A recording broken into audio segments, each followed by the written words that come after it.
Welcome back to the show. Joining me this week is Raj Patel. He is the co-founder of Speed Lightning Wallet. This is my preferred choice for those fast transactions on the Lightning Network, and I'm so excited to learn a little bit more about the company. So Raj, thank you for joining me. Thank you so much, Natalie. Really excited to talk with you, and thanks for giving me your time. Well, there are a lot of Lightning wallets now, I feel like, to choose from. And there have been some issues that have come up. Some have had to shut down. They don't operate in the United States. So tell me a little bit about the background of how Speed got started and why it's such a unique company in the space. Sure. So yeah, you are completely right. I mean, we are having a lot of issues, especially related to compliance.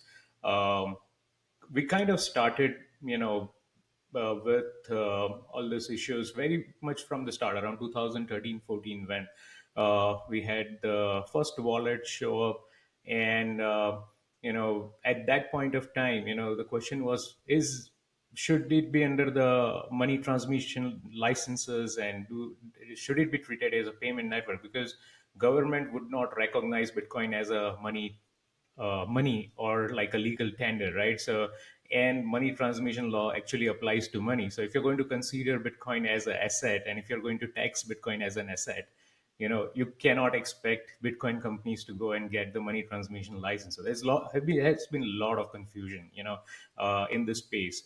There was some guidance around 2016, 17, that Bitcoin companies, if they are just the wallets, if they are decentralized, non-custodial, they don't really need the license. And most of the wallets got launched and did not have the licenses.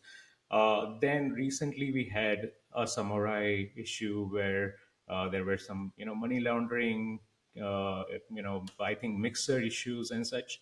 And the FBI investigation and the language that came out of that investigation just made it very confusing. Like, now they think that the wallets are under the money transmission licenses. So, but it is not officially kind of, there anywhere. So there's a lot of gray.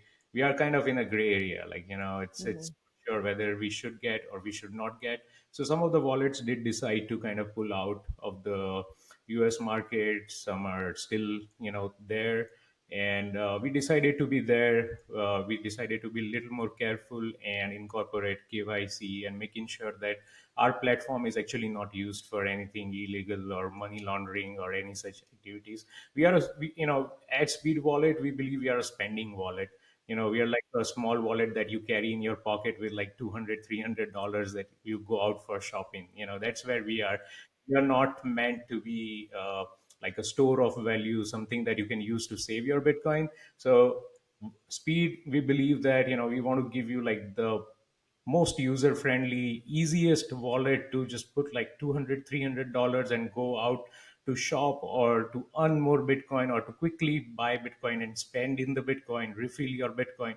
So that's been the focus, and make it like, like some uh, like Apple product, really sleek, easy to use, just, pay, spend, shop. That's about it. Yeah, well, I'm glad you mentioned that because a lot of times, people wonder about the KYC component. And for those of you who are new to maybe the space, it stands for Know Your Customer. And it means that the company is collecting information. So for people that feel a little bit uncomfortable about that, can you talk a little bit more about why Speed decided to be a KYC wallet? And maybe, how do you respond to people in the space that are against KYC wallets? Yes. So I would reply, with a simple thing that, we are a spending wallet. Please do not bring a lot of Bitcoins on Lightning. I mean, we have actually internally considered so many times to not allow like more than $1,000 on our wallet per wallet. Like, just put a hard limit on the top. We really don't want to be used as a savings wallet. We don't want people to save on our wallet. This is just for spending quick, transactions. So I don't think people should have issue with the KYC.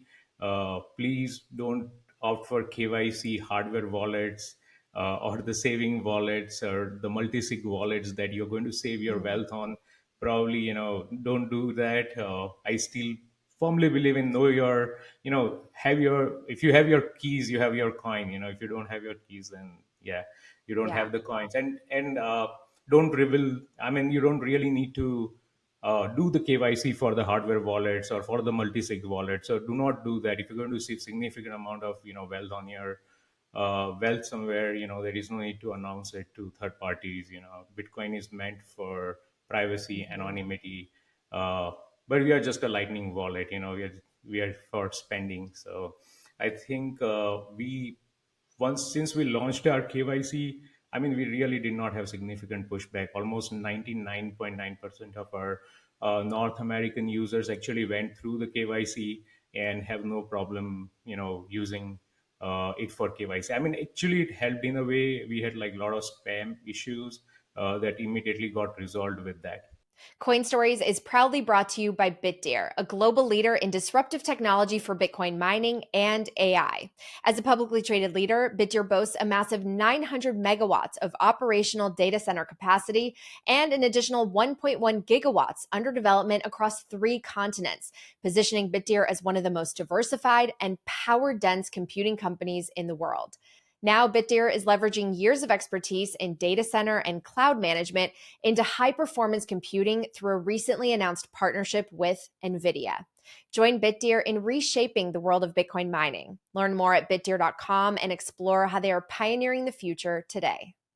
It's almost like a tale of two Bitcoins. You have your non custodial, your store of value side. You want that to be as private, as secure, as self sovereign as possible. But with your everyday spending, to be with a custodial wallet that's compliant, that's KYC, you see that as kind of no issue, maybe even possibly better because you're working within such like a regulated environment. Is that how you see it? Exactly. Yeah, that's exactly how it is. So I believe that eventually we'll have to go get the money transmission licenses if we want to remain on the Play stores. They are not enforcing it right now, but it could come in at any time. Mhm. So we will need the money transmission license, and that point of time, everyone will have to go through the KYC anyhow. So So tell me a little bit about your users. I mean, one thing that I know is that you guys really have high ratings, and I've enjoyed using the application. It's really, really simple. But where is everybody? Are they mostly in North America? Are they global? How are people using the Lightning Network on your app? yeah, I think it is global, but I would say still a significant chunk. So I would say about 35% of our users actually come from North America, but we do have users from almost every country now. So every country is represented. We also have the users from Afghanistan and like really far-flung areas. Although we do not work with some of the countries per sanctions and such, but I mean they could use VPN, and there is no way for us to kind of get over that and check if they are from the right geography or not. Oh. Wherein, yeah, it's not required, but they are from everywhere. We see huge adoption from South Americas. Africa is highly represented. I mean, these are like the two big geographies which have a lot of problem with inflation. They have their currencies are disaster, and they really understand the value of Bitcoin and USDT stable coins, and they love certain features that we have in our wallet. We have something called Earn program within as a part of our wallet, wherein you can actually participate in several different programs to earn or stack the sats or earn the Bitcoin, and that's pretty popular with South American users and African users, and we have certain users from India too, and they all spend a lot of time on playing the games or doing the tutorials and on the sites. Well, you mentioned USDT. I want to talk a little bit about that because we saw the recent announcement of the launch of USDT on Lightning by Speed. Talk to us about the stable coins on Bitcoin and Tether specifically, because I know that if you travel across the world, there are some places where people want to use Tether even more than Bitcoin. But then on the flip side, there are a lot of people in the Bitcoin space who are really skeptical, not just about Tether specifically, but the whole market, how they're not very forthcoming about their reserves, how sometimes they're partnering with government agencies to potentially censor certain wallet addresses. So, talk to me about this evolution with USDT on Lightning by Speed.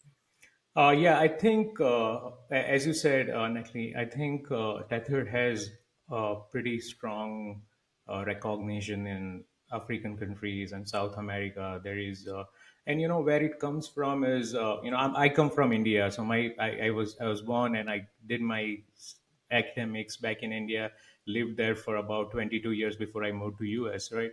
For us, like the reference of our local currency is actually US dollar. So we see our US dollar, our like local currency in reference to US dollar. This is like from the day we are born, like we are always looking at, okay, Indian rupees 40 to 1 US dollar, like 45 to 1 US dollar. Right now it's 84 to 1 US dollar, right? So US dollar has always been the reference. So it's so much easier to kind of automatically relate to US dollar compared to learning Bitcoin. I mean, I think we're doing a great job with educating about Bitcoin, but I think the world is huge and there's so much more people to be educated. There is still Mhm. a long way to go when it comes to learning. But uh, for US dollar, there is really no education required. I mean, people just understand it, having been using it for about 40, 50 years. And so that makes USDT like really super easy sell to them, right? So we launched. So before we kind of did this taproot on USDT on Lightning, which I will come to very shortly, we actually sent out a survey to our users from rest of the world and asked them, would you prefer to have Bitcoin or USDT, right? I mean, one or two. I mean, we didn't want like or both or anything, just simple like USDT and Bitcoin, right?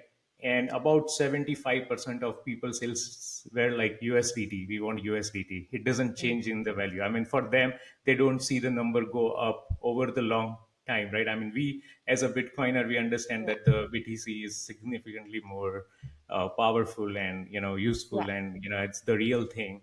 And USDT comes with the counterparty risk. US dollar is being printed like anything, and we have a lot of issues with that. But still, like there is a preference for that USD, US Mhm. dollar, and which gets transferred to the USDT. So yeah, that was kind of eye opening to us. Mhm. And we saw that the Lightning Labs had just come out with the Taproot assets, which allows for creating assets on the top of Lightning Network. Now, Mhm. Lightning Network is a layer two, as we know. I mean, it doesn't a Lightning this Taproot asset doesn't require any hard forks or soft forks. It doesn't do anything with the layer one. It doesn't tinker with it. It's all layer two. And personally, I believe that layer two, we have to be open, we have to be flexible. Like we have to uh, try all the different experiments to find the killer application that's going to onboard like millions of users onto Lightning Network. Because once you are on the Lightning Network, you're just step away from Bitcoin. Like it's Yeah. instant. Like you're kind of always on the Bitcoin rails. Maybe you do not recognize, but the swap is super easy uh, from at that point of time. So we were working on the Taproot assets. They just kind of completed the development a month back, and we decided to use that and launched a wrapped USDT, which we call USDT L for USDT on Lightning, and we integrated that as a to our wallet, and it's available for anybody to use right now. You can pay, receive, spend in USDT, but while you're using the USDT, you are actually on the Bitcoin rails. You are actually, Wow. inherently like using the Bitcoin on the Lightning. And this Wow. USDT is actually native to the Lightning. It's not like I'm not doing the outside settlement on Tether for this USDT. It is actually USDT asset getting transferred from Lightning user to another Lightning user P2P, like person to person. It's not going out to any other chains. So that's really cool. I mean, and this gives the option to all these users to kind of decide whether they want to keep holding the sats or switch over to USDT for some time, or when they think that okay, the prices are going to go up, switch back to the Bitcoin and do that. And similarly for the businesses, right? I mean, for our merchants, they love the us. They need the stability, like they like Bitcoin, but if the price of Bitcoin goes down by 10%, 15%, 20%, their business operations are impacted. They have the vendors that they have to make the payment in either US dollars or in their local currencies, so they need the stability for their business operations. And having this USDT just gives them this really great option to acquire, get the stability. So yeah, that is where we are. I mean, it's pretty interesting. This is the first experiment. We have a lot of work to do on this front.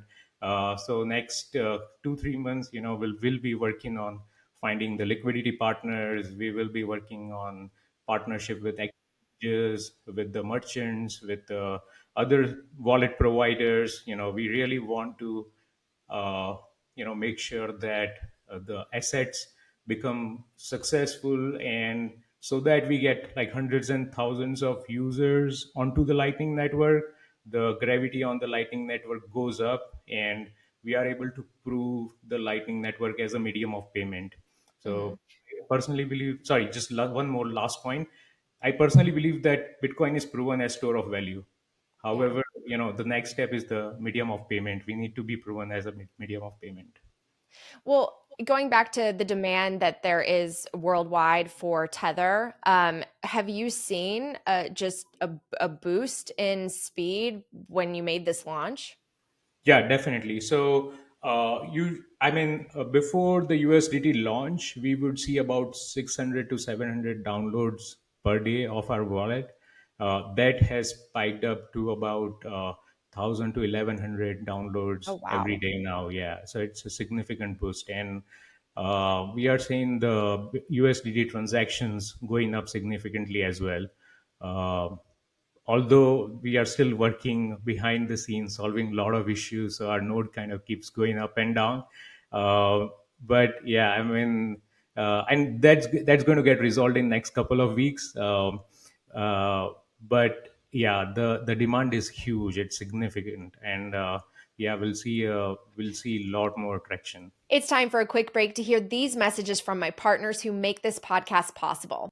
Next up, Speed Bitcoin Lightning Wallet, one of the fastest growing wallets out there. Speed is a secure, low cost way to send or receive Bitcoin instantly. Download Speed using the QR code on the screen or the link in my show notes and use promo code CoinStories10 to get 5,000 free sats. And finally, the why of Bitcoin is easy to grasp, but the how can be so confusing.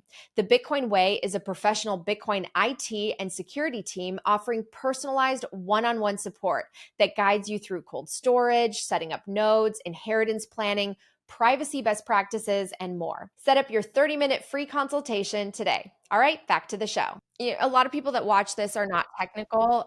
Can you share a little bit about? I mean, what is the difference between USDT when it's on the Lightning Network or on Bitcoin versus? I mean, I think a lot of people are familiar with Tether on Tron or being on Ethereum. So, how do they all sort of integrate with the company that is Tether?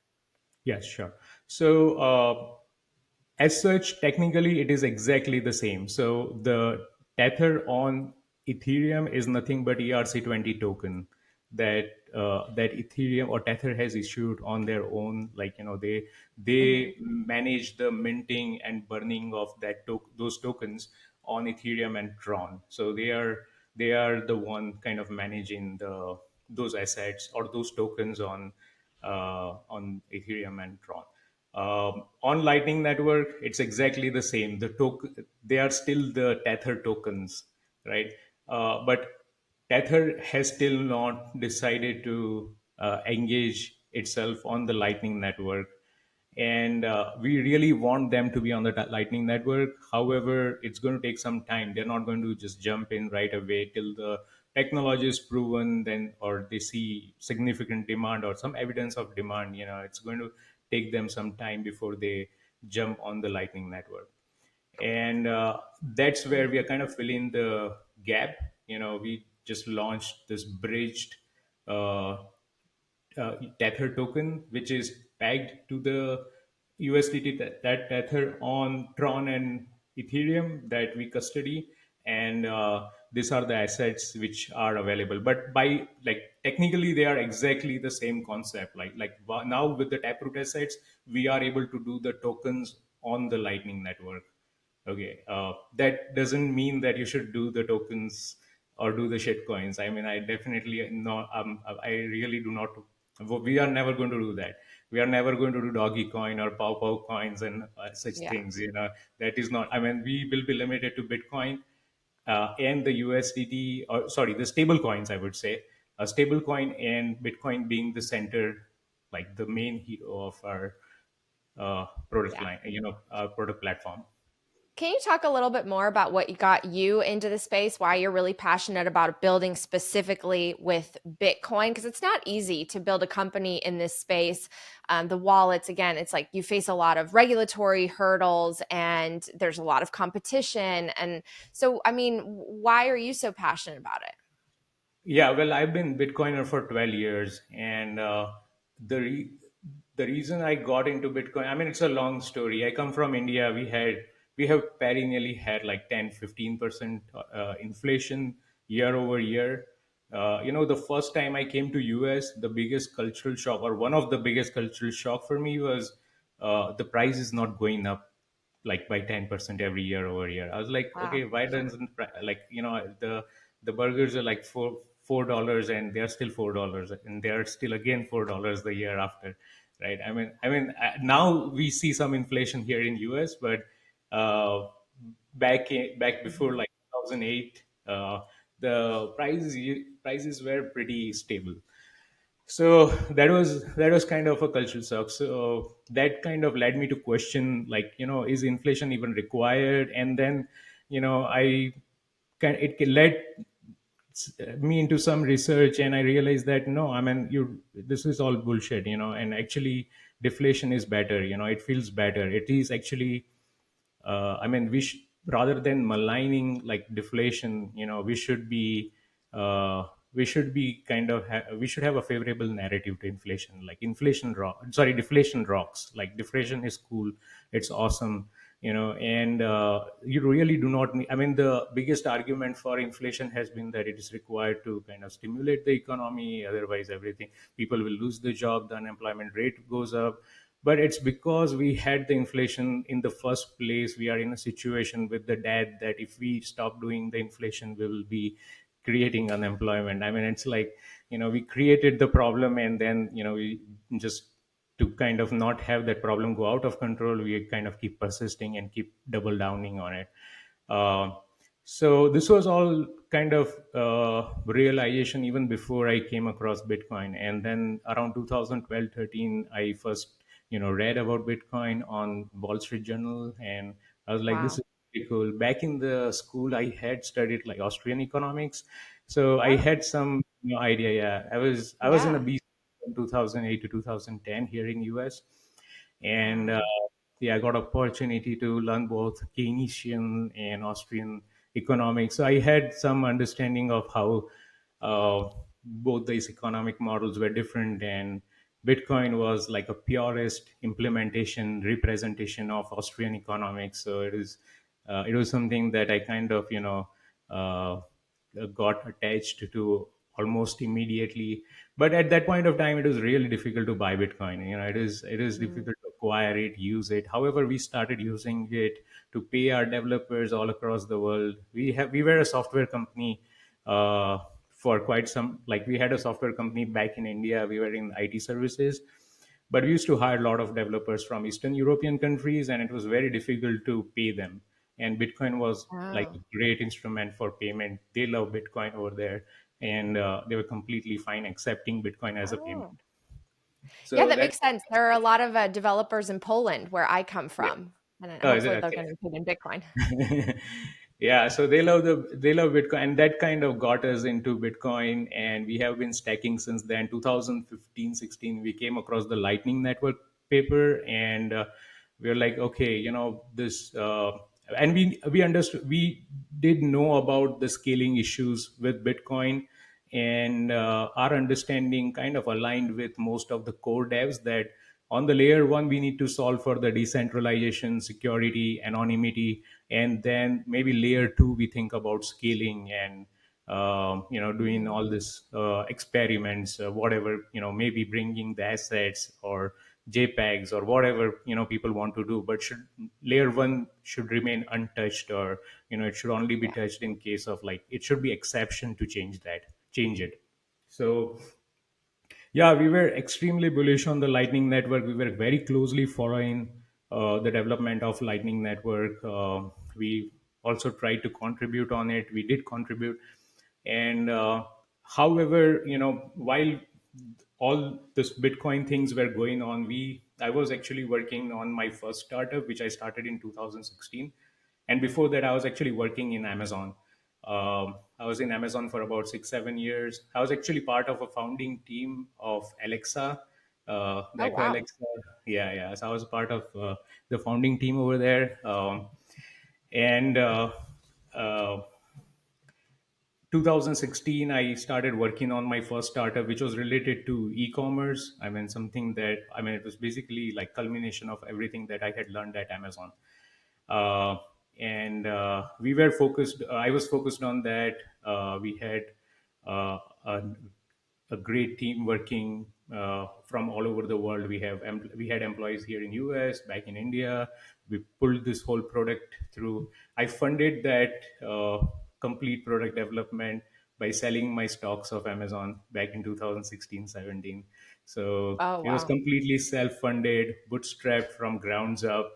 And in 2021, that company got acquired for 70 million by one of the private equity firms here in Silicon Valley. So that, I mean, we got a pretty Wow. good exit, yeah. Yeah, you And did. yeah. I hope you used it to stack more Bitcoin. Yeah, so that's the plan. Like, I'm using all that funds right now. We haven't raised anything from outside. We don't even plan Wow. to raise anything in near future. Our plan is to, at least Wow. uh, get our product platform to the level where we have to, when we kind of start scaling. But during the time when we are trying to get the product market fit, we want to be self-funded, and we go from there. So I mean, it kind of helps to be self-funded. We are very tightly run company. We last 2 years we have invested significantly in, like, getting the best possible engineers and developers on the team. We have a really great solid team when it comes to engineering. And now, Yeah. we've last 6 months we started like doing some marketing and reaching out to the community, but otherwise we were working heads down on the platform. Wow, from a $70 million exit to building speed with your Yeah, own funds. Oh my gosh, that's really cool, and I'm yeah. very jealous of how early you were to Bitcoin.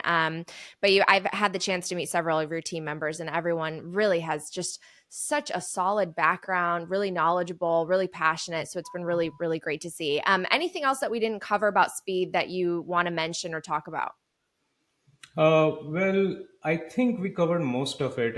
I would just like to say that, at speed, or I would say our vision is to kind of build global uniform payment interface wherein any person in the world, anywhere, anytime, they are able to make the payment in their local currency to any person anywhere else in the world. Like, like someone from Brazil being able to pay a seller from India or China or anywhere. Like, that's the vision with which we are kind of Wow. working on the speed platform. We want to enable that. I believe, and we want to do all this on the Lightning Network. So Lightning Network is going to be like a center stage on which we kind of make this happen. We really, really believe that Lightning Network has potential to become this global unified payment medium of payment. um, and I know, if do you are you kind of familiar with the UPI back in India, like India has this own payment network which is huge. I mean, it processes about 400 $500 billion worth of payments every month, and Wow. it's completely QR code based. It works very similar to Lightning Network. Okay, Wow. and it's being used by more than billion people. It's significantly entrenched and extremely popular, and people view it very favorably. And it is kind of government project, so it's not owned by any company. So there are government doesn't take any cut on it. So and but the problem is that it's just limited to India. And now maybe Brazil has its own UPI, or Singapore would have its own UPI. Every country is going to have its own UPI. They will all be siloed. They would not allow any other currencies, or everyone will be KYC. So although we have like awesome payments technology, they are all like within its silos.